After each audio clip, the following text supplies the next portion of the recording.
If we look at the human brain as a computer, we then have to ask, what is the software we use with that computer? Well, in general, the software, at least of Western civilization, was originally designed 2,400 years ago by the Greek Gang of Three, the GG3, who were, of course, Socrates, Plato, Aristotle. We've done virtually nothing about thinking since then. Creative thinking is a skill. It's not just a matter of individual talent. It's not just a matter of sitting by the river and playing Baroque music and hoping you get inspired. That's very weak stuff. 2,000 years ago, China was way ahead of the West in science and technology. They had rockets and gunpowder and such things. What happened? What happened, the scholars in China started to believe that you could move from certainty to certainty, and as a result, they never developed the possibilities system, never developed hypothesis, speculation, imagination. Progress came to a dead end. One of the very important things about creativity is that the new idea, the creative idea, must have value.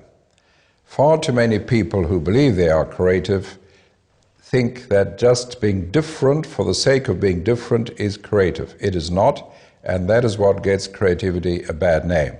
So if you look at a door and you say doors are normally rectangular, let's make a triangular door. Now, unless you can show value for that, that is not creativity. That is just being different for the sake of being different.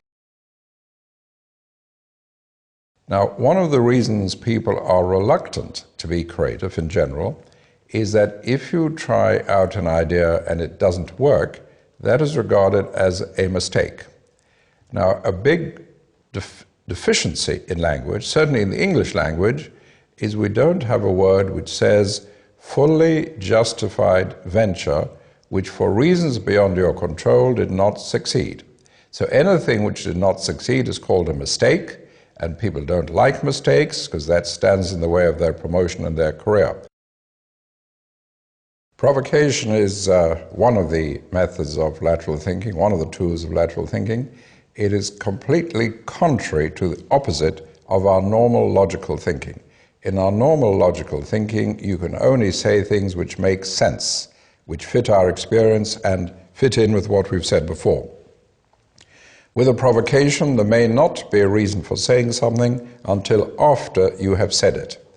But because it puts us down in a different position in the patterning system, it allows us to open up new ideas. Thinking outside the box means thinking for unusual ideas, being creative. The notion is that we are all within a certain box which is formed by the constraints, by our expectations, by the concepts we use, by the perceptions we use, and we play around in that box. So thinking outside the box means escaping from, breaking out of the box to change concepts, change perceptions, change constraints, change rules, and develop new ideas. It means developing an idea which would not have been expected in our usual behavior, in our usual thinking. So it's just another term for creative thinking, unusual thinking, or lateral thinking. I prefer the term lateral thinking because that is very specifically defined in system terms, which means moving across from the main pattern to a side pattern, which once you're there, in hindsight, you can link up with your starting point.